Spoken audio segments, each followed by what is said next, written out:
I'm in fact encouraging my, student therapists to learn online because I believe that way they can reach out and help many more. I think You we are please live now. look at it that way. Huh? We are live now. Oh, okay. Okay. जन्म जन्म जन्म साथ चलना यूं ही, कसम तुझे कसम आके मिलना यहीं. अगर ये गाना आपने कभी भी गाया है अपने लाइफ पार्टनर के लिए, so I am warning you, maybe in this janam or in your next janam you might regret it. So you better be careful with whatever you wish for. Good morning, everyone. Myself, Dr. Samir Savalia. I am the founder of Books and Bliss Club, dentist by profession and book lover by passion. And I welcome you all to the new episode of Booksmev Jayate. Now, the topic for today is Wellness Mantra for 2021. And we have experts in our panel, people who are practicing healing therapy in different ways since more than 10 years, if I'm not wrong. So we have Mrs. Trivedi. She's a co-founder of Wellness Space and Society for Energy and Emotions. She is a certified past life regression therapist. And Mr. Trivedi is NLP trainer, advanced life coach, and certified yoga instructor as well. So I welcome both of you, Mr. and Mrs. Trivedi, to our show, Booksmev Jayate. Thank Thank you. you, Dr. Thank you, Samir. Dr. Sandeep. You can call me Gunjan, and really it's okay. Yeah, Okay. please call me Riri. That's much better. Now, actually, since last 2 days, I am wondering only one thing. What is the meaning of Riri? Can I ask you the meaning of? Yes, yes, yes. Since you are from the book club, it might interest you that my name goes back in history during the time of Tansen. There were two Okay. sisters called Tana Riri in Vadnagar, and they had sang the Rag Malhar and saved the life of Tansen, who was burning because he was Yes. singing the Rag Deepak. So they saved his life, and then Akbar wanted these girls to come in sing in their court, and they refused. And then they committed suicide by jumping into the well because Akbar said, "We will invade Vadnagar if you did Hmm. come and sing in my court." So today also Hmm. in Vadnagar, there are these two Really. monuments for Tana and Riri. So my sister is Tana and I'm Riri. So we are both named after those sisters. This was, Yeah. I haven't heard this story. Yeah, so most people don't think Riri is a Gujarati name. Sometimes they think it's a French name if they don't know my surname. But actually, it's a very Gujarati Vadnagara Nagar name. So, Okay, okay. Great to know this. Now, Gunjan and Riri. So the first question which comes to my mind or to the audience mind is the topic of today's wellness mantra. Now, can you please elaborate what do you mean by wellness, or what you people perceive as a wellness? who would So, who would go first? Yeah, Gunjan. Anyone that you need see, to decide. You people are there's very a much. confusion. There's a confusion. I'm just continuing with the theme about understanding the happiness and well-being. Okay, so traditionally, the approach is whatever our senses can experience gives us happiness, and that's different from well-being. Correct. Yes, right. So if you look at am I feeling positive? It's again my sense, my feeling. Am I feeling negative? And what about my life? And if you put this together, it's called subjective well-being, right? Again, to differentiate, the well-being is not what we get from senses. However, there's a confusion that if our senses or our physical health is not good, senses are not working or experiencing something nice like lockdown, will not be happy. Correct. So Right. the well-being is defined as something that is balancing our senses in a balanced way. So you enjoy everything in a reasonable balance, and you are part of something bigger, whether it is Hmm. people around us or it is the environment. When we look at beyond our senses, so even with a broken leg, if I'm able to be at peace with myself, that's Hmm. true well-being. Okay. Now there are two ways to do hedonistic, and there is a eudaimonistic way, which is saying, well, I'm fine even otherwise. These are psychology terms. Now, if Hmm. you look at simple concepts in our Panch Kosh in Taittiriya Upanishad, the first three layers, the Annamaya Kosh, Pranamaya Kosh, and Manomaya Kosh, are primarily related to our senses. So they Hmm. give us both emotions, positive and negative. That connects to the hedonistic way of well-being, which is subjective well-being in psychology. When we go beyond this, to seek knowledge that is beyond us inside, right? And eventually in the Anandamaya course. So Vijnanamaya and Anandamaya course talk about something beyond me that is part of the well-being universe. So when we work back to our reality and the work, when things are not going the way we want, and that happens always in the life, how can I be at more peace, or at least be at terms with those issues or challenges, is what we call well-being. So I would like to add something that I think since the last few years, WHO has defined wellness as not just absence of it's more like not just absence of disease, but something more than that. So traditionally we had always thought that if you don't have a disease, if you don't have an ailment, you are well. Yeah. Right. That was the traditional definition of wellness world over, according to WHO. But WHO eventually revised it, saying that wellness is much more than just not being sick. Okay, which now increasingly people are accepting. So in my point of view, I would just add to what Gunjan said, that in a daily life, if you see, how can you say that you are in a state of well-being in your routine life? Of course, one is an absence of disease, which means that you don't have major health issues. But the other part is, are you able to do your daily activities with enthusiasm and motivation? Do you have the energy every day to wake up and do the work that you're doing? Yeah. Are you able to see your life in a very positive, in a very empowered way? That is well-being, because that will affect your business, your career, your relationships, and also eventually your health. So wellness is a state of mind and a state of body where you are able to achieve your optimum potential, and where you are living a very empowered life. Now, a well-being for a fruit seller, fruit vendor can be very different from a well-being of a cardiac surgeon, could be very different from a well-being of a housewife. So it is relative, but each one of them, are they living up to their potential? Do they wake up in the morning and say, okay, great, today I'm going to do this, or feel motivated to work? That is well-being. I want to ask one question to Mr. Gunjan, that you mentioned a very good point. When you are peaceful, even with your broken leg, then you are having wellness. But what about society? I mean, if you are peaceful with the way you are, but the society pressure or expectation, if that are giving you pressure, then will it be considered wellness, or we need to address that area as well?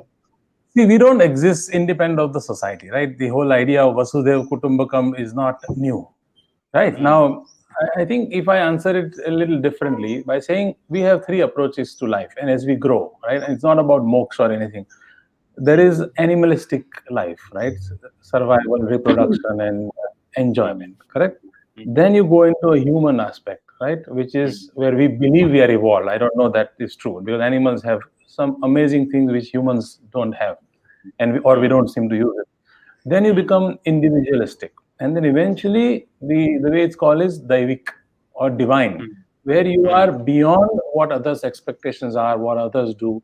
Now, these are good theoretical concepts, not easy to implement. However, when you look at this, you understand, where am I? And we do this all over the day, right? Sometimes when people go and donate and not even announce, that's divinity in action, right? Where they look at helping somebody and the universe finds a way to help them.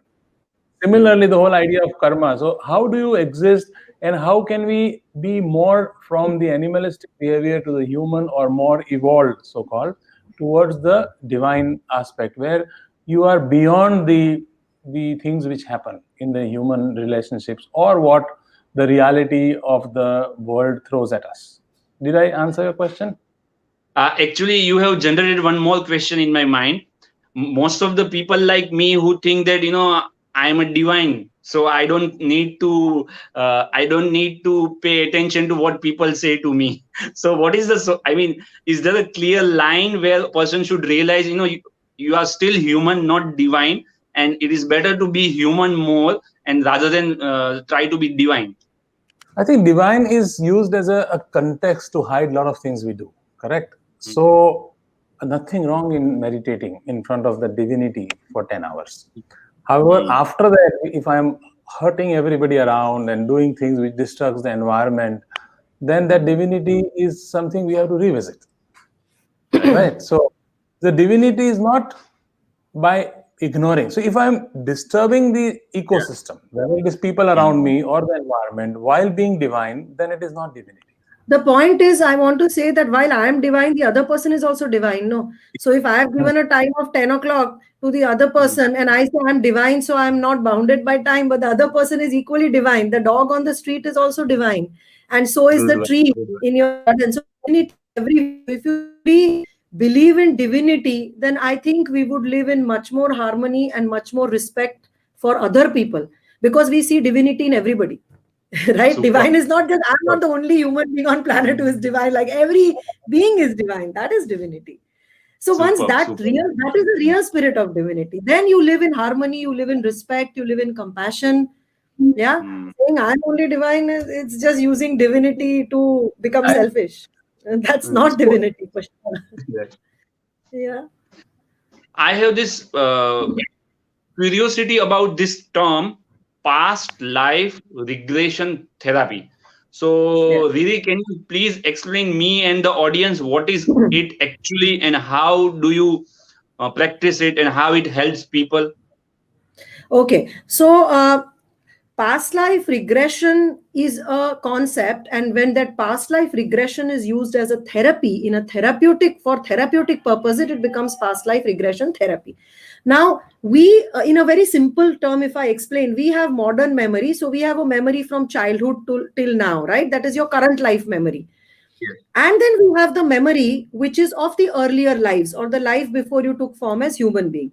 This memory is not necessarily stored in your brain, but it is stored in your energy field, which is, we know as energy. Like, we have body and we have energy field, and our cells have memories. So these, all your experiences of your previous lives. Now, this is for people who believe in reincarnation. Of course, if you don't believe in reincarnation, then this whole topic can be explained very differently. But if you believe in reincarnation, then the hypothesis is that all the previous lives that your energy has lived in whichever bodies, that energy carries the memory or the imprints of whatever those bodies have experienced. It's like today they are saying water as memory. You put water in a container, in a container of plastic, the water is going to be affected by plastic. Then you put the water in a brass container, the water will be affected by the brass container.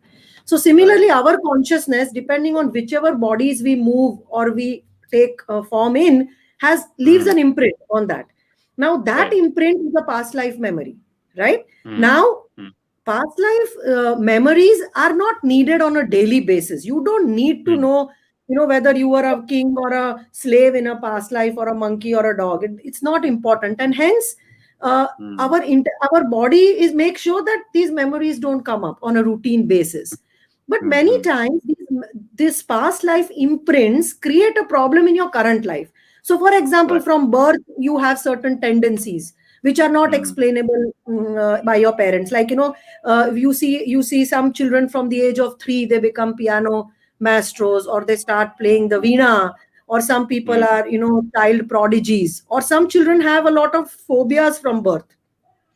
So this cannot be explained by modern science, that where is this coming from? If the child at the age of 3 is playing Beethoven, how did he learn that Beethoven? Right?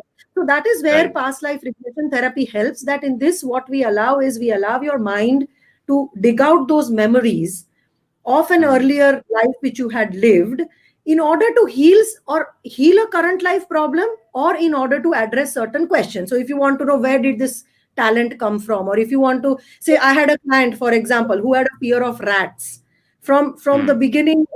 Now she was living in Singapore, in a very advanced country, and there was no current life memory where a rat would have done anything for her to induce a fear. But every time she will see rats, she will think she's dying. So in a past life regression, she actually experienced her life in World War II as a German fighter pilot. She described the whole thing. And then in the dying moment, when she was dying on the battlefield, she was surrounded by rats who were trying to eat up her body. So that was a death associated memory. Now in this life, at some point in her life, that memory just surfaced, and she got phobia of rats. So after a past life regression therapy, that phobia went away. Similarly, recently we had a case of a 15-year-old boy. He had a severe back pain, and there was no medical reason.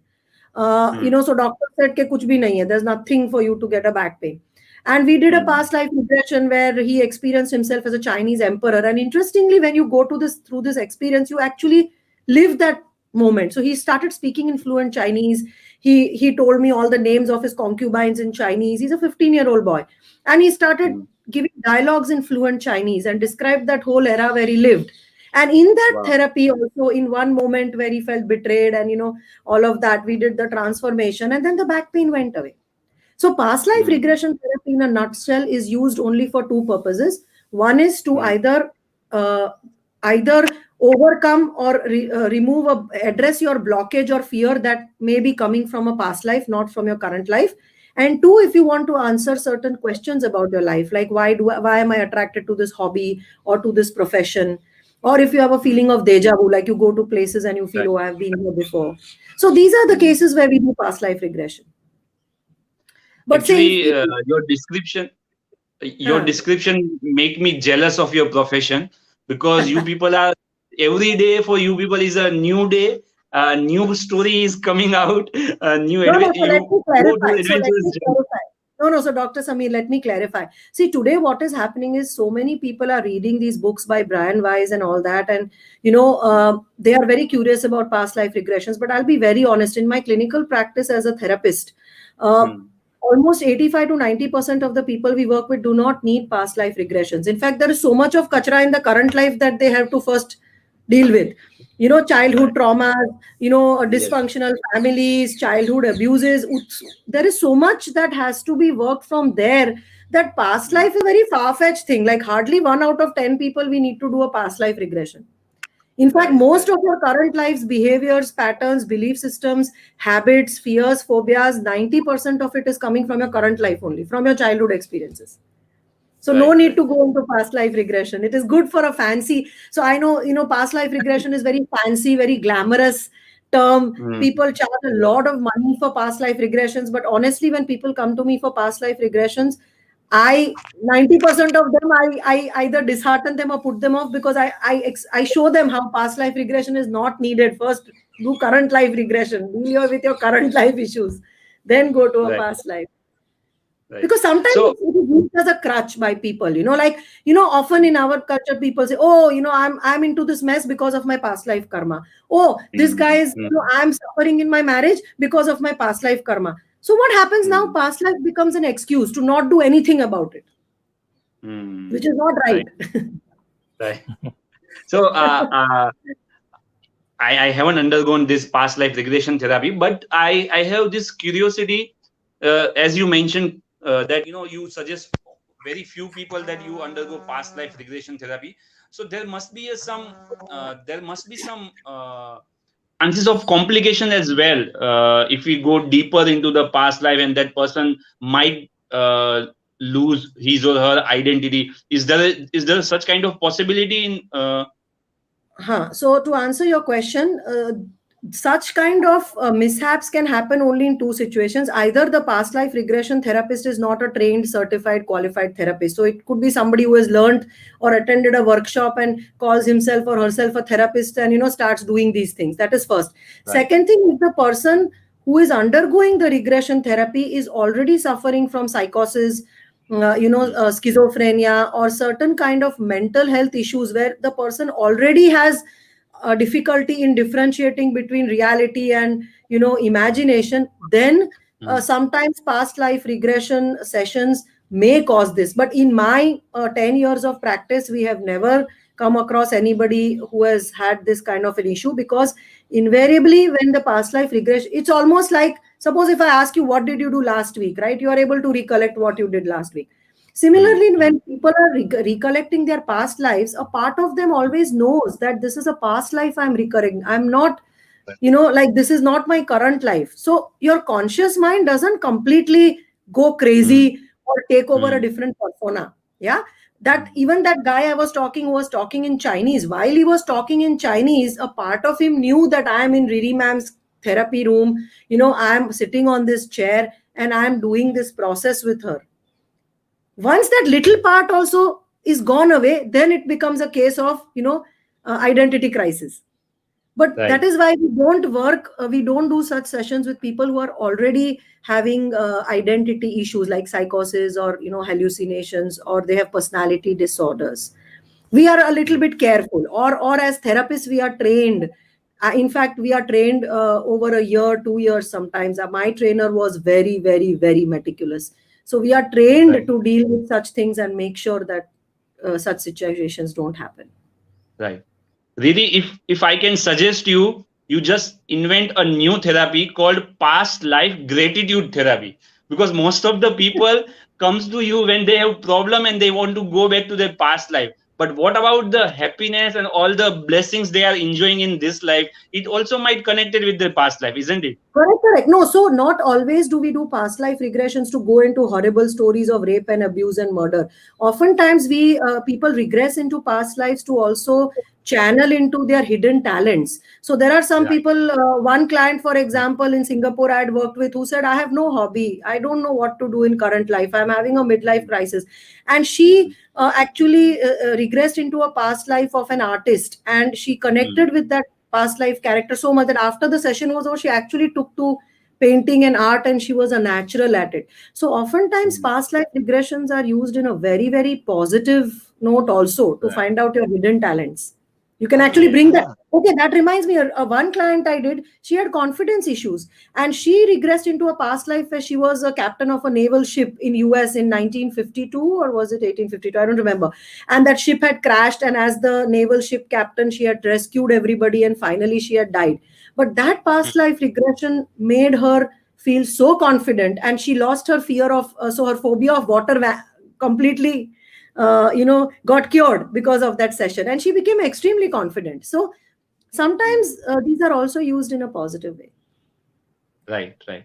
So I have I'm very much unaware about this past life regression therapy till now, but I am more interested and I'm more curious, or even I would say I have uh, undergone one or two session of NLP.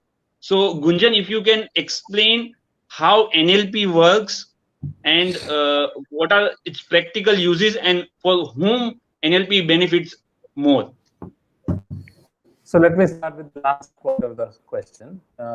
NLP is a methodology. It helps anyone and everyone deal with challenges, goals, problems, situations. Okay, so it's for everybody.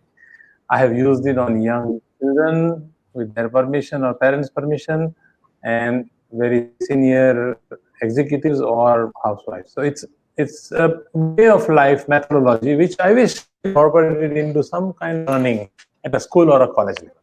Correct? Now, what does it do? We have programs like this, landing a boat and a water, whatever. Let's go to life scenario of today, our current life. If somebody has had a horrible experience with a dog, there's a Mm. good chance the person developed fear or extreme phobia of a dog. Mm. Correct?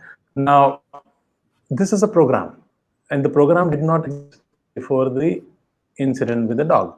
So when that 10-year-old boy chased the dog and had that experience, there was a program made and a decision made to be afraid of dog, run away from the dog, stay away from the dog.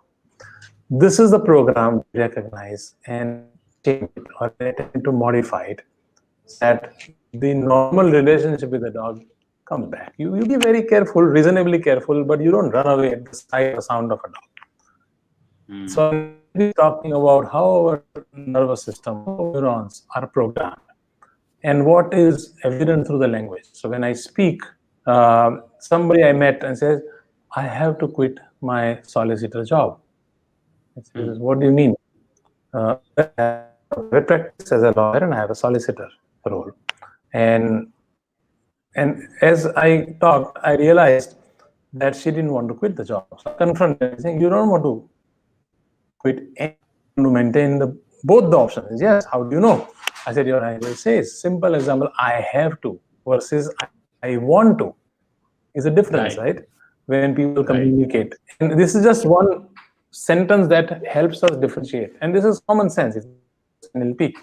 If we listen carefully and understand the programs through the languages, we can identify either change the language and change the program, or start with one. And eventually the idea is to change the behavior that me at peace with the dog. the dog. I hope this answered the idea about NLP and the programs and Yes. what do we use with the language. Actually, I'm a big fan of languages and words, and that's why I find this method really easy to follow. Because what you need to do is you just write it down the things and change certain words, and you will be able to get the result of NLP. So, to be honest, I'm Sorry to very interrupt. inquisitive Checking, about am it I the and only one getting really disturbed? positive about NLP. I think his connection, Gunjan's connection seems to be. Yes. I think his connection is hung. Yeah, so I think he can reconnect. Maybe he'll reconnect. Sure. So, Riri, one more interesting thing which you are doing as a professional, that is inner child therapy. Yes. Now, as you mentioned, it is not necessary to always go to past life, but yes, it is essential to remember everything which has been happened to you during your childhood, and that plays a major role. As Carl Jung, if I'm not wrong, Carl Jung said that child is a father to the man. Whatever happens in your childhood, it reflects in your adulthood as well as in your future life. So how can one know that I need to go to the inner child therapy or not? Because sometimes what happened, let's say for example, in my personal case, I remember everything was good in my childhood. I don't remember anything bad happened that time. But if I go deeper and deeper and deeper and find a little bit incidents of somebody slapped me, say for example in my childhood, so that is if at one point of view it's a normal incident, because boys are at that age can fight together. There is no much logic into it. But if I see from the one incident that slap is preventing me for taking action, so my point is how should one know that whether to go for the inner child therapy or not? Is there certain criteria for it? So, Dr. Samir, it's like saying that a patient is asking the doctor that, how would I know whether I need a heart surgery or not? The doctor will say, let me decide that, right?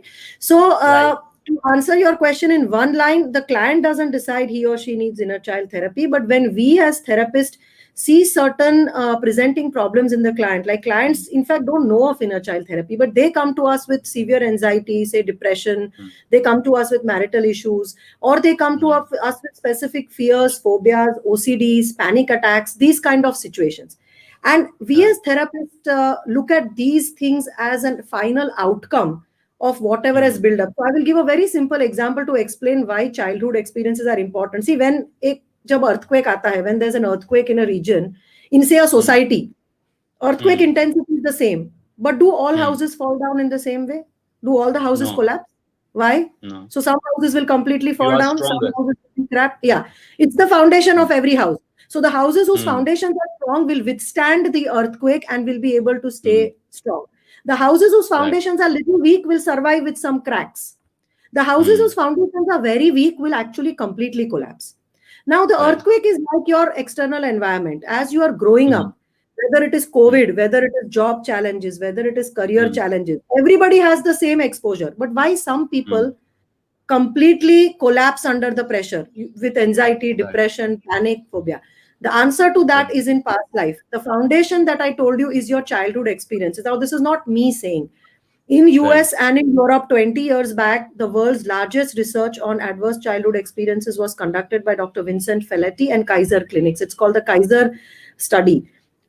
Eventually, Center for Disease Control, which is a global organization for prevention of diseases, and behavioral risk factor study survey they had done over about 300,000 people. And they had clearly demonstrated how childhood abuse or childhood trauma has huge implications on mental health, whether it is anxiety, depression, suicides, even obesity, eating disorders, relationship issues, including physical health issues like cancer, liver diseases, heart issues, are all somewhere linked to childhood trauma. Now, what do you call trauma differs culturally, but I will also answer your question. When you say that as a child I was slapped, yeah, but everybody is slapped. Now, when you are slapped as a child, Your slap is registered by your body and your mind. Your body, when suppose even today I slap you, for an instant your body is going to feel fear, anger, you will need to slap back. But immediately your mind will take over, and the mind will say, no, no, no, there has to be a reason why I got slapped. So let me understand the reason. So your logical mind always tries to rationalize whatever went on with you. Like I have clients who say, humko to bachpan mein my dad used to beat us with a belt, but everybody got beaten up, ma'am. Why are you saying it is abuse? But as a child, when you were hit with a belt, your body has experienced anger, shame, trauma, fear, pain. Where does that go? That stays inside the body as a file. And all these files eventually accumulate. And as an adult, what you have done is you have made stories around it, which are called coping structure. So you say, no, no, if my dad didn't beat me up, I wouldn't become a doctor today. Only because my dad used to beat me every day, I am a doctor. So I'm very thankful to my dad, ma'am. You cannot say this is abuse. Yeah. Now, this is your logical mindset. But if I ask a 5-year-old child who doesn't have that logical mind developed yet, for him, every time the dad beat him, he was extremely fearful. Now, where does that fear and anger and humiliation go? It stays in the body. And like, that building with a weak foundation, eventually when the earthquake happens, this building is the first one to fall. So, and I will also add to this that now neuroscience and brain studies have demonstrated that a child who has gone through abuse in childhood versus a child who hasn't gone through abuse, both the children's brain development is different. So if a child has seen violence, if a child has been abused, seen mother and father fighting every day, if the child has experienced neglect, physical violence, every day thappad padta hai, maar padti hai, if the child has been excessively criticized and verbally abused, sexual abuse, if the child has had, say, a parent who is, a mental patient or, alcoholic, all these children, and when their brain have been studied, their brain structure is different and their brain neural pathways are developed differently versus child who have not gone through these experiences. So now we have science, we have medical science that shows that childhood trauma has severe impact on the brain development. So your emotional regulation center, your rational thinking center, these centers are compromised, and your fear center, which is your amygdala, is hyper activated. So children who have gone through a stressful situations in childhood, I don't mean one or two, but I mean repeated childhood stresses. As adults, they have sleep issues, they have insomnia, they have lots of fear phobias, they have severe anxiety. So nobody in my practice, say in last year, we must have worked with close to 80 or 100 in the last 1 year, 80 or 100 patients with severe anxiety. None of them come and say, I want childhood therapy, inner child therapy. They will say, ma'am, we have anxiety, we have to be hospitalized, we have depression, we have panic attacks. Then we do inner child therapy. We address these childhood issues where these things were developed. The foundation, jaise humne kaha na, foundation has to be worked upon. And then the anxiety goes away, the depression goes away. Their sleep suddenly improves, the nightmares vanish, their relationships change. So we are making changes at the foundation level using inner child therapy. It is called inner child integration therapy. Right. So there is a one famous, there is a one famous quote which is I think very much everybody is very much aware about. Life is 10% what happens to you and 90% how you react to it. Absolutely. So I have a 5.5-year child. So me and my wife be very cautious that we never use words that can decrease his confidence, but at the same time we don't have total control over external environment. The moment he will go to the school, he will face certain difficulties or certain conflicts, I would say.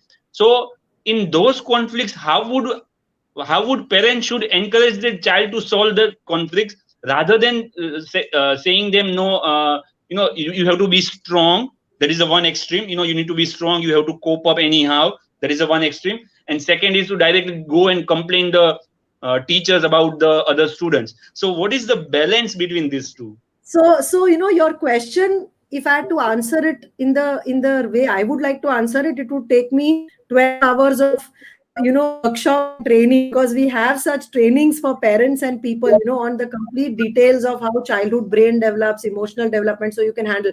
But all I would say is, in such a short time, if I have to answer, I would say that always seek for balance.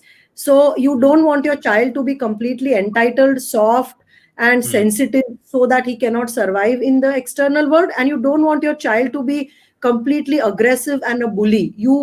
And Yes. the children only observes you. So if you and your wife in the initial years are able to work on yourself and maintain a balance, maintain a firm balance, able to stay in a state of balance and not emotional extremes, your child is just imitating you, both of you, either one of you. Okay. Right. Secondly, allowing the child to learn on his own. So by overly protecting children, you are not helping them. So little bit of stress is necessary. So if the child is bullied, he has to learn to face up to the bully. Yeah. So sometimes I tell parents that don't be overly protective. Let your child fall. Let your child get hurt. There is a difference between abuse and just normal childhood traumas. The normal, regular childhood negative experiences don't leave an imprint in the mind which is so strong that the child becomes dysfunctional. So allow the child to fall, allow the child to make mistakes on his own and learn from his own learning. Right. And I have to tell parents, don't be overprotective, because parents are they're protecting children even when children are 15 and 18. And these protected children, then they don't know how to listen to no. They don't know how to accept failure. They don't know how to process failures. If they don't know Right. how to process failures as a child, as an adult, when a failure happens, they will commit suicide or they will take drastic step, because they have not been taught, they have not been exposed to failures. So exposing your child to failure, to learning how to fail, to learning how to fall down and get up is as important as teaching your child how to accept success. Both are equally important. But there is lots I can say, because I train therapists in this for like 30 hours, 40 hours. So I can go on and on, but I don't want to. This is Right, a right. short. Actually, you use this word balance in a proper way, and I like this thing. You don't be parents don't need to be overprotective as well as over aggressive as well. Now, wellness mantra 2021. So my question is to Gunjan. You are also practicing as an advanced life coach.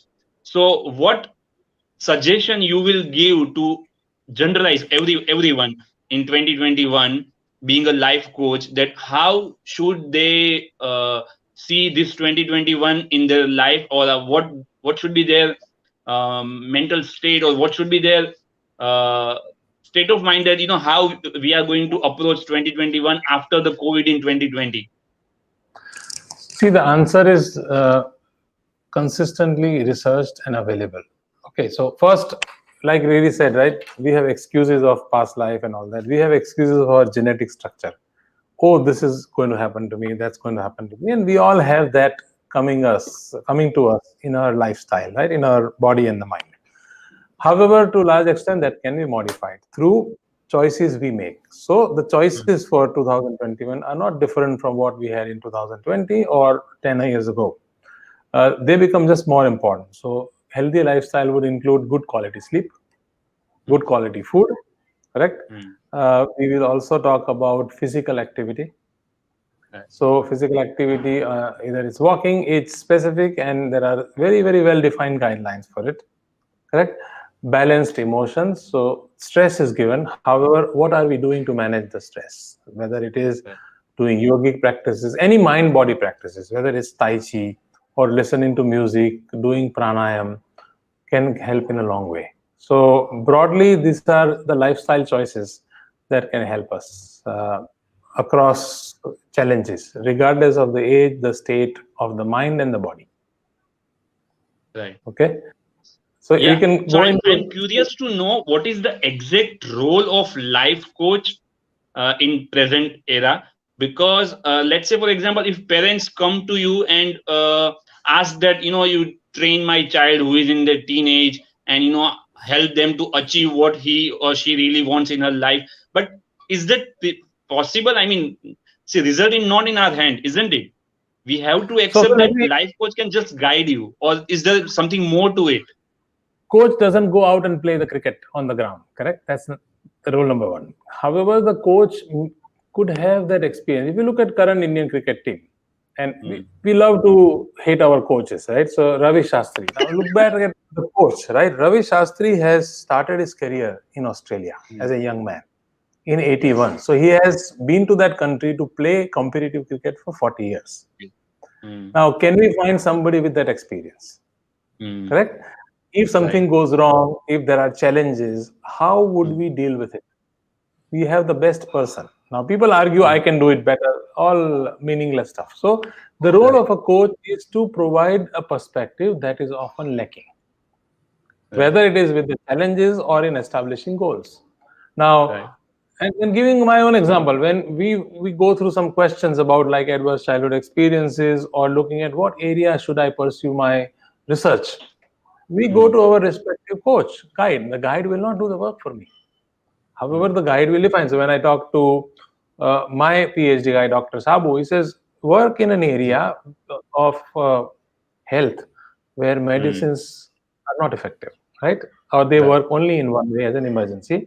Identify what can change the mind and the body and find the linkage. And that brought it down to an area of nervous system. So this is the role of a coach. Now I go into that direction, ask few more people, and we create a structure that takes us forward in the understanding.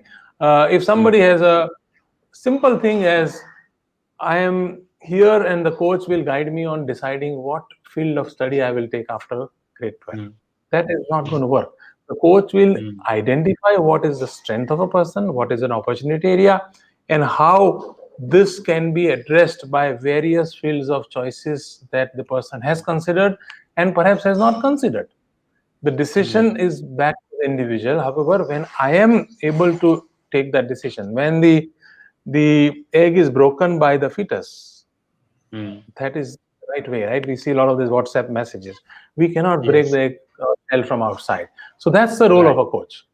Identifying what blind spots, like Gunjan said, like the word is blind spots. As coaches, we don't the result is not in the hand of the coach, but the coach can identify the blind spots that is preventing the person from getting the result, and the coach can guide the person on how to accept that result in a more empowered way, or how to improve the chances, increase the chances of getting a better result is going to be in nobody's hands anyway, so coach doesn't want that. True that. This is a good one. Blind spot. I mean, we all have blind spots and we are not aware to see it. And that is also a scientifically proven fact.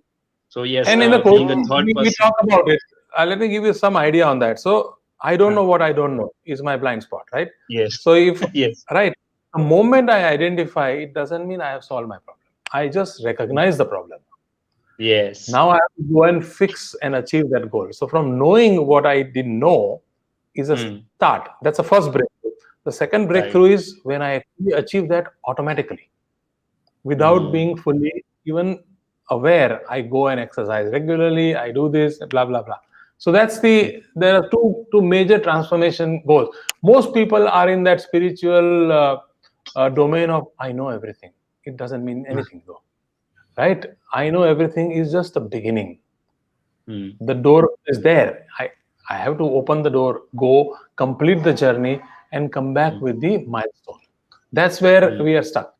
By being aware means nothing. However, it's a good start to recognize the blind spot. But the work is needed to pull me into that state or the outcome, right? Right. So I guess your role as a life coach is very similar to what we experience in India, particularly spiritual saint who guide mass audience that do this. No, I'm not telling that you are not scientifically working, but my point is it is a sophisticated and more process oriented thing which everybody in the society can get benefit out of it, rather than going on a generalized topic where the mass will be collected and then they will be give one instruction whom all they follow, but it is not that possible for everyone to do that. Yes. No, so let's talk about the spiritual aspects. If something has been tested for generations, there's a high chance it is going to work. Whether you take diet, Ayurveda, whatever, right? So whatever the spiritual gyan we get or gnan we get has a very strong scientific basis. Now we need to differentiate that from a behavior that is automatic. like the routines. The routines Right. that we performed thousands of years ago or 100 years ago when there was no electricity is not relevant today. What was the routine achieving is relevant today. So when I looked at the nervous system and how we can optimize the heart's pattern or the vibes, we looked at everything in the modern science, from physical activity to genetics to sleep to food and so on. Guess what? The process of chanting or Brahmari has the maximum impact on heart's oscillation. So if a spiritual guideline is that do Brahmari, we need to understand what will it achieve and not just blindly do what is taught. Yeah. In the correct method, correct process. That's where we come in. At least the way we have looked at what we do is a process and a structure and also the outcome, not blindly just doing the process. So So the we've difference had between the very religion, well faith, people who come yeah. and say, I do Brahmari or I do this and I break the walls vibrate, and I can extend my breath as long as I can. It's not relevant. In fact, we Right. demonstrated that this will create poorer results. Go back to a process, which is what we are studying on, and that process maximizes the probability of success. And if it can be generalized, this is what you would take. Go ahead, Riri. Sorry. Yeah. No, sorry. I was just saying that versus spiritual leaders. See, spiritual leaders also operate from faith. I know a lot of Babajis who say you eat this bouquet and you'll be fine. But our work, whatever we do, because today's people want to know the logic behind what we do. They want to know the science, and the more and more they understand the rationale and the logic behind why they have to do something, they are more acceptable. They are more accepting of it. Like especially when we look at the younger generation, Gunjan and I, we have worked a lot with the millennials. So a lot of our clients are 15-year-olds, 18-year-olds, 25-year-olds. They do not believe in any of these Babas and Bhagavad Gita and all, not yet. They are still too young. But they definitely understand science and logic when we explain to them the rationale, why you should do this and why you should change this behavior and what is the science behind this. So versus, the spiritual, I'm not saying we are better or same. In fact, it all different roads lead to the same thing. But our approach is more evidence-based, so it is more palatable to people.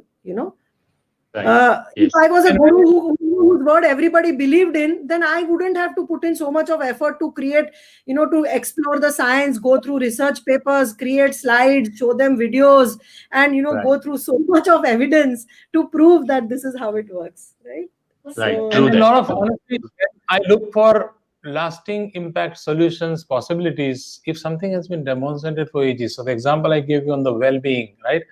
The whole idea of subjective and psychological well-being is very well captured in Taittiriya Upanishad Panchkosh. And it provides a solution. And it does not require a few hundred years to come back and package it differently.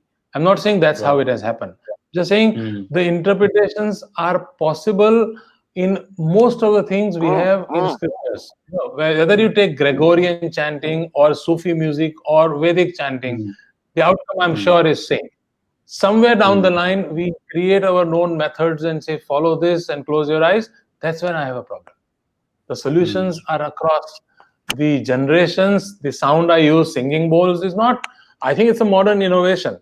I haven't seen any of them in the monasteries that I visited on the way to base camp or in Nepal and so on.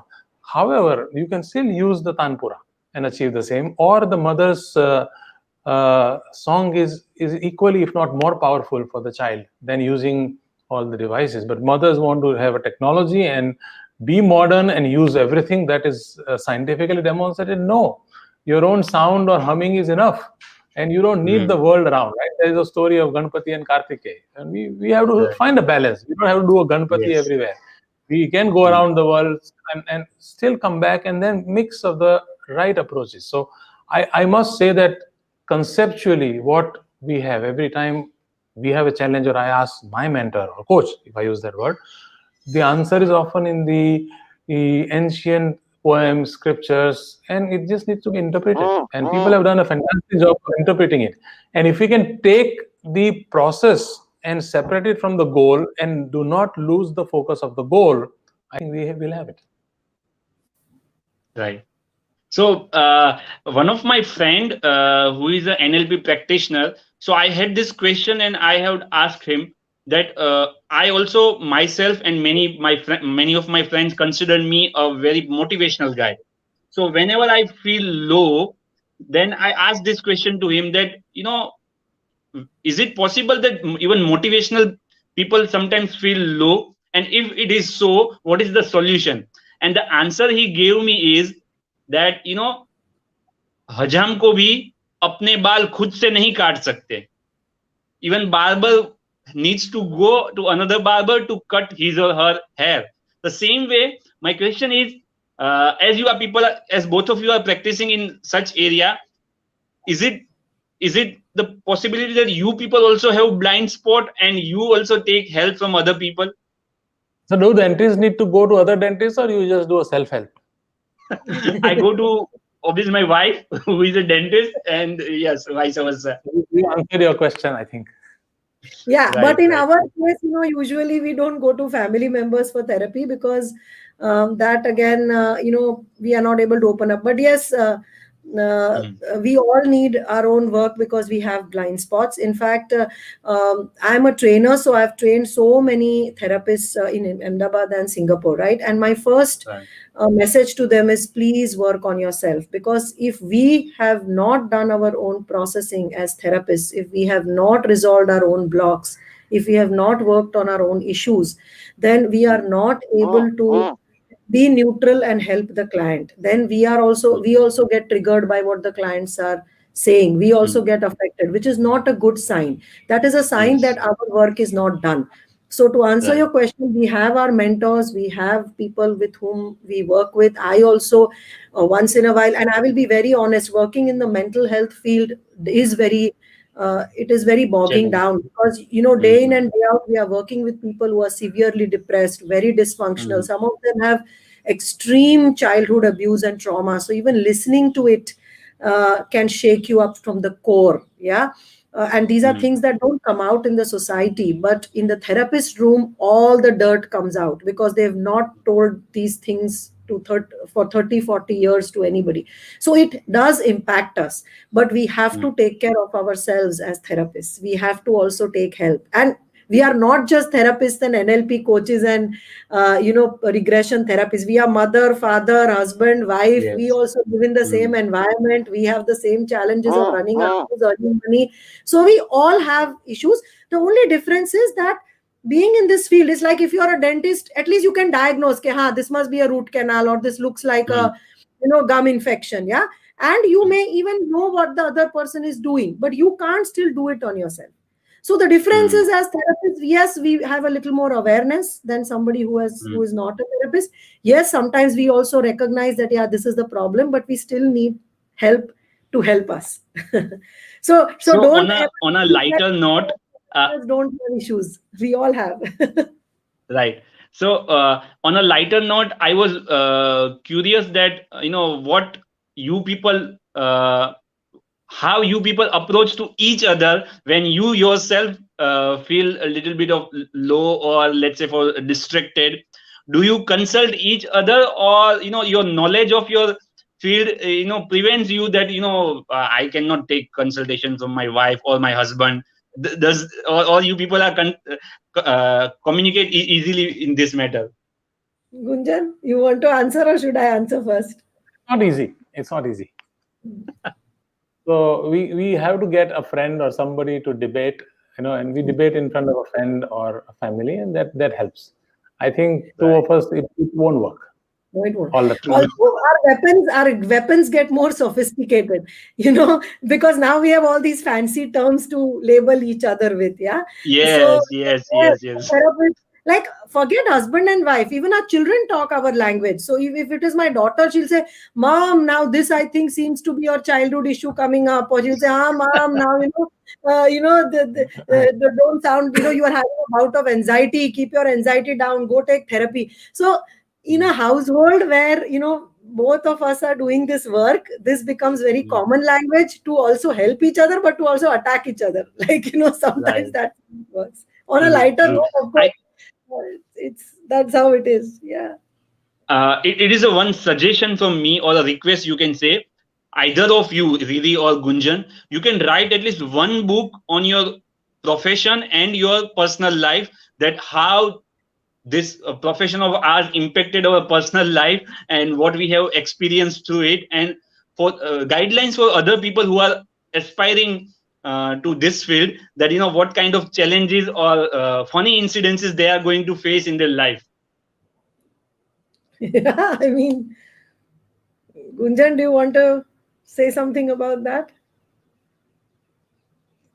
I think I think simple things like, see, Milton, can you hear me? Yeah. Yes. We use Milton Erickson's language, commonly used, right? So in that, there are terms, I will simplify those terms and not talk about. However, if I want my children to eat fruits, right, and I want to not push them, and this is before they figured out what this is, I would say, do you want to have an apple or a banana? Now I'm apparently giving them a choice, but behind the choice, there's nothing else but fruits. You understand? Yes. And when we get it back, that should we go to have more or Vadilal, that's when it's complete, right? Oh, we have to go for ice cream. You don't have a choice. You just decide where you go, correct? This is how it comes back. And I'm just giving a very trivial example where what we use comes back to us, right? In a funny way. And this can be both double-edged sword. Yeah, So and for people who want to... Go ahead, yeah. No. So regarding writing a book, right now we do share a lot of our experiences with clients, and generally, our experiences with our work on Facebook and Instagram. But yes, that is definitely in the pipeline. I have to work on my block for writing a book. I must say it's been on the cards for the longest time. In fact, because I've been doing this work for 10 years and I have such amazing anecdotes, such amazing stories, that in any party when I go, people want me to talk about my work only. I'm like, I don't want to talk about it, but they'll no, tell me about this. So there are a lot of stories. Some stories are funny, some are inspiring, some are horrifying. And everybody tells me, write a book, it will be full of masala, it will be a lot of fun to but I have not got around writing that book. I mean, I keep getting that. Not on the therapist one. We had an exposure to writing a book on complementary therapy for breast cancer and some work on the quality of life. And I'm working on another project with some of the healthcare experts. More on it maybe next time when we are able to take it out. Sometimes in the first half of this year, that book will be out. And our research is what is the foundation for what we want to write, sometimes a year or two down the line. When we were working with one of the publishing house, the lady who was leading it said, write a book. And we laughed, and she says, why? She says, I said, when I have 500 cases is when I will write, correct? We're close to 350 or 400 documented cases. And when we have been able to cluster it into a meaningful message, this is when we will write. I think writing the book is easy. Writing the book that has the essence and the structure that can benefit a lot of people takes time. And once that that essence has come out is when it will be a good time. So right now we are primarily exploring the areas, hypothesis, research, documenting that, so that the book is the basis for a lot of things people either can do themselves. So one classic example for that is self-hypnosis. Self-hypnosis or active meditation. Meditation is fashionable and is one of the many elements of yogic practice, right? And nowadays its approach is only meditate. It's not a solution for everything. And often when you're depressed, a slow breathing or just silent meditation can take you into a deeper realms of negative moods. So we defined, based on our yogic background, a protocol that we call active meditation or self-hypnosis protocol. And as we benchmark, we realize that there are no scientifically demonstrated self-hypnosis protocol. Everybody will say, Raja Dashrath, please eat this fruit and you will get the benefits. What is it replicable? Can it benefit everybody else? I don't know. Correct. So that protocol is finally now published in International Journal of Yoga, and follow-up work to that also has been structured. Now, if somebody has to help reduce anxiety on their own, improve sleep quality, reduce depression, this protocol is known to help, not because we say so or some spiritual guru says so. It has been scientifically demonstrated and structured. Now, this is something anybody can do, and this is part of module 1, where we said journey within, where you work on yourself before you become a therapist. Right? When we have several of these ideas which are in the pipeline, they come out, that would be an appropriate time to share in a form of a book that is easy to read. Right. Correct. Versus the other way around. Right. Let me write a book and then So right now, no research. every Correct. manual, so we have 6 modules, of our regression therapy and coaching. Every module has a manual. The manual has case studies, theory, all of that. So of course, one approach is to make it in a technical book and yet interesting book. And between two of us, if you have figured out, so Gunjan is the one who is more into research, publishing papers and all of that. He's a very technical person. I, as a book reader also, I've only been into fiction and junk book reading. So if I come out with a book, it will probably be in the genre of, of course, I've co-authored a book on breast cancer, but that is also more technical. So if I write a book, be more of a light reading about the stories and case studies in a story format. Maybe if Gunjan comes out with a book, it will be more technical, evidence-based, research-based, because that's how we are as people. Actually, to be honest, when I gave you this suggestion regarding writing a book, the one book which was in my mind was Mrs. Funny Bones by Twinkle Khanna. I've read it. The way she described her experience as a mother or a housewife, I could sense that people see you as an interesting interesting profession, but at the same time you are a human being, you are a mother. So there are many experiences where, as Gunjan mentioned, that double-edged sword, you also experience certain disadvantage because of your knowledge. So if you can share in a lighter manner, it will be, obviously it will be more interesting to the people, that will make you more human, that wow, this person is also like us, isn't it? If he is having he or she is having so much of knowledge, but at emotional level she is just like us. A lot of stories. Just sorry to interrupt. We were talking about it today morning over tea in the family, that somebody was sent by a familiar friend and say, "Gano che," and we were saying, and the person comes and tells me that I am fearful of becoming gana. Now, imagine the fun, right? Now, in reality, what the word that aptly describes is Kalapini je line che na, he prarabdha gelu na mage dodtu aave. So we're saying gelu is the word, not gado. And એના પર એક સારો you can write a small paragraph, an anecdote on how people perceive themselves. And some people think they are what they perceive. In reality, both of them are not right. They have a perception. And the reality is I'm just a little imbalanced in my state of mind. Nothing wrong with me. I'm absolutely fine. Right? That's how we describe the Radha or Meera, right? Gelu. Right. It's not mad. It's just a state of mind which is positively described also. Right. So that's Too good. the story, right? Too good. I mean, to be really honest, Sunday morning, lazy day, I was excited about this session, but at the same time, I was like, what new I am going to get out of this session. But right now, I am totally charged up. I am also very much interested in the field of psychology, NLP, and knowing about deeper aspect of life, and to practically implement into our personal life or even professional life. But your session, this one session, gave me so much of energy, so much of enthusiasm back to my life, that I'm right now I am become restless. And as you mentioned that even Radha and Meera was also we can validate them so that their behavior can be validated by other people. As Amitabh Bachchan himself called, he is very obsessive about acting. But at the same time, if we want to put it out, we can say that if Radha and Meera went to a psychiatrist, they would be diagnosed with obsessive, compulsive obsession with Krishna, right? I mean, they would be given medication. If they had gone to a psychiatrist, they would say, "Amne to obsession thai gayu chhe." It's a mental disorder. But that's not how it is. So that's the joke. True that. So the most right. yes. For Meera, go ahead. Sorry. Yeah. So what I like the most about today's session is you people balance the human aspect as well as science aspect.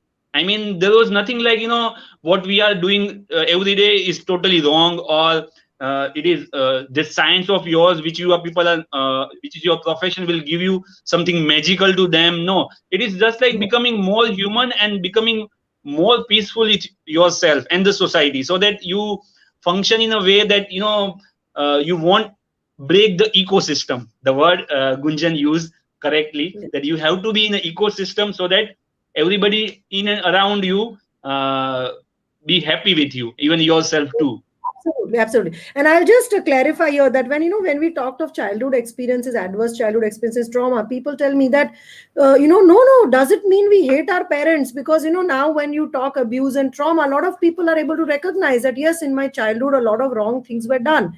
But again, in therapy, the objective is not to, like Gunjan said, is not to go against the ecosystem. It is more of understanding and recognizing that, yes, with all good intentions, my parents did something, but what they did has caused a trauma. And now I have the full power to change it and overwrite it. So whenever we talk of childhood abuse and trauma, the objective is not to crucify parents. Because you see, childhood trauma is 0 to 18 years. And most of the people say, you are talking as if my parents were bad people. No. My parents are very nice. They are not like this. My dad used to beat me. Mom used to beat me. They used to fight with each other, but they are very nice people. I'm like, everybody is nice. The point is, my job is to not make you hate them. In fact, once you have processed your traumas, you are going to love them more. Because now those files, pain have been replaced, neutralized, and now they have been replaced with files of more confidence and more, love and, courage. So people who come to us, when they come to us, they feel that, oh, by digging out all our past issues, these people are actually going to make us enemies of our relationships. But after 2 or 3 sessions, they only tell us, now the same wife I've started suddenly loving her so much, or the same father-in-law who I could not see in eye to eye, now I'm able to actually sit and have chai with him in the morning. Or, my mother-in-law, जिसको देख के every day I would have a panic attack and I would want to die. Now the same mother-in-law, is making milk and giving me. How did that happen? So the whole objective of therapy is to make you more empowered and more able to, manage in your environment, rather than going against the environment or challenging the environment. You see, and that is why it is very relevant. So you people have so much of knowledge, and I am so much of inquisitive to ask you many questions, that I request you that we will do more such session where I can clearly see your knowledge is going to help to the society, particularly Indian society, Indian family system, where we have to live with each other, and yet there are certain issues which we are facing as a family. But the explanation of it and remedies of it may help to mass at large. So I request both of you that we will do one or many more session on such things, so that I personally enjoyed a lot. So it is for my selfish reason, but at the same time, I want that people who live in a joint family or people who live in Indian family can benefit it for it, and so that we will have more peace in the society. Yes, absolutely. You should now do it's more. time to have some fun. Okay. So the second round is rapid fire round. Karan Johar style. Where no past life or no current life will help. You have to be very spontaneous. Okay. So who will attend first? Sorry, I missed some part. There was an internet. Go ahead. Something. No current life, no past life, but I couldn't hear much. Yeah. So I mentioned that we are going to have rapid fire round. Rapid fire. Okay. Yeah. So where no past life or current life will help. It's just the spontaneity of your brain. Okay. So are you both ready? Yes. So both of us have to answer. Whoever answers first. Is it like that? No. I will ask one at a time. One person at a time. Okay. So Gunjan can go first will be Riri. Okay. Chalo. Ready. Okay. So my question will be in I mean, you have to answer in yes or no and the reason why. Okay. Yes. First question: love marriage, arranged marriage? None. Why? Both have the same benefits and same same issues after a point of time. So both marriages become the same eventually after 2 or 5 years. So it really doesn't Okay. matter. It's the same thing. Okay. And anyway, two people Uh, living together is going to be a problem any which ways, whether it is love marriage or arranged marriage. So it's all the same. True. True. Uh, Biggest fear you have in your life, current life?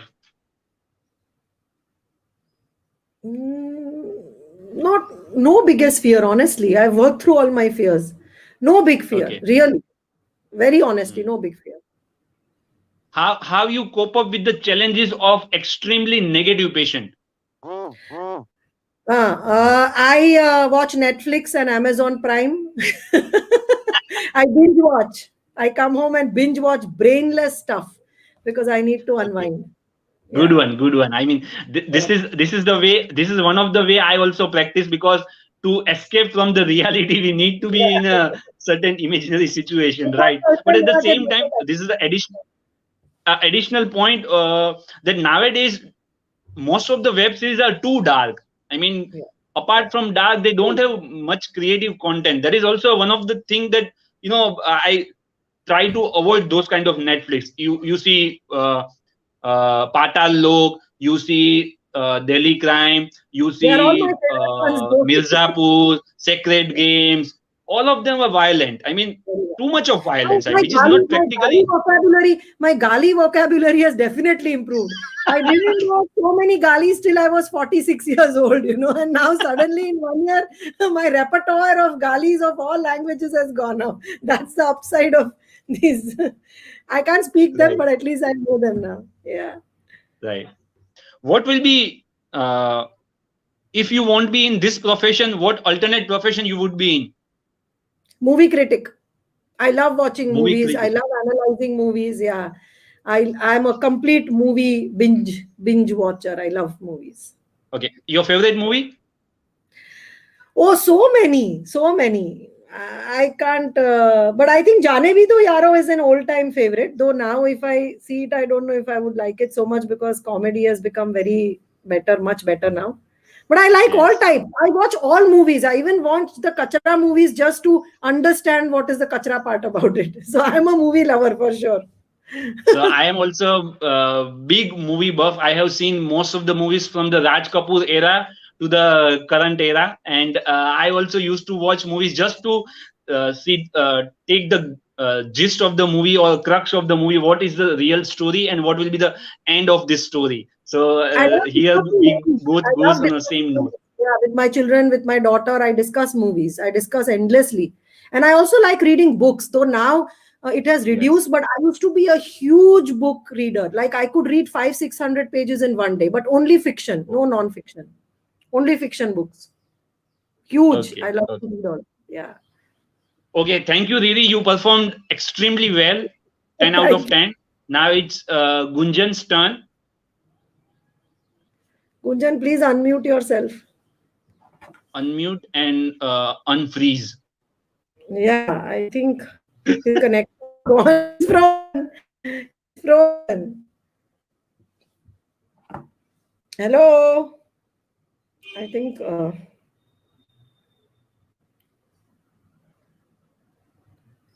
yeah, I think his connection seems to have gone. He'll reconnect back. Okay, So okay, how no many issue, people no are issue. there live right now? How many live people are there? I can't see anything. Are there Even people live? being in the meeting, I am also not able to see it. People who are who are watching on YouTube, Facebook or YouTube Live must be seeing it. So even I have this question every Okay. time, that I am not aware how much people are seeing it and what Yeah, comments they because are sometimes putting it into the shows comment that box. you are able to answer questions online. You are able to sometimes Yes. take live questions also. So I was just wondering if this platform allows it, but looks like it doesn't. So just like you, I am also not very much expert into this StreamYard function. So I am also learning. But yeah, at the same time, I really enjoyed today's session, and we definitely look forward to have you one more time. This time, not only online, if we can arrange one such session offline, where I would Yes, yes. say, uh, you know, uh, majority of audience comes and they experience what they can have in their life through following the basic science. I mean, there is a possible remedy for every conflict in life. Yes, It's just we absolutely, need to change 100%. our mindset, as you correctly mentioned, that it is not necessary. If you are divine, it is not necessary that other are humans. If you are divine, other is also divine. So this is such a peaceful quote, such a peaceful sentence that can bring instant happiness to life.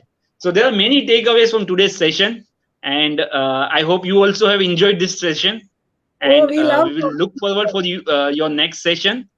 yes. And anything you want to share regarding the session or No, we upcoming loved session? it. I really loved it because Gunjan and I, we do encourage and we do a lot of these talks. In fact, to doctors, to parents, to young kids, we've done in schools, in colleges, in senior citizen places. We've done it all sorts of places. So we are always very willing and open. See, because if you know our history, we have come into this work out of passion. It is not something that Mm. we have been doing as a career all our lives. So it is our Mm. passion. So any amount of talks, you have a group of 20, 30, 40 people, you want us to talk about anything under the sun that we have been working and practicing, you just let us know and we would be there. We are very Right. passionate about spreading this awareness of mental health, and whether it is students, teachers, college people, parents, we have many areas that, like you said, we can talk about. Like every question I can answer in a 4-day workshop, I can answer in a 8-hour workshop, and I can answer one in 5 minutes. But that is a depth of work we have done. So the Right. best way is just have talks on specific topics that we can do good justice to. Like literally from our website, you can pick up specific topics and do talks so people are aware. That's all. And we are very Right. happy to do these talks. Sure. Sure. We'll Okay. definitely organize such sessions, because I am also very interested in such session. For Yeah. now, you have made my Sunday. Not only Sunday, next upcoming one more week, you have given me so much of enthusiasm and energy that which I felt that I have lost in between these years. But now I have got it back from you people. And thank you very much for this session. And I hope you have a happy Sunday and happy upcoming weeks. Thank you. Thanks a lot. Mm. I think Gunjana seems to have logged out. But anyway, thanks a lot on both of our behalves. And hope to see you again sometime. Online, Sure, offline. sure. Yeah. Okay. Chalo. Bye. Bye. Yeah. Bye. Bye.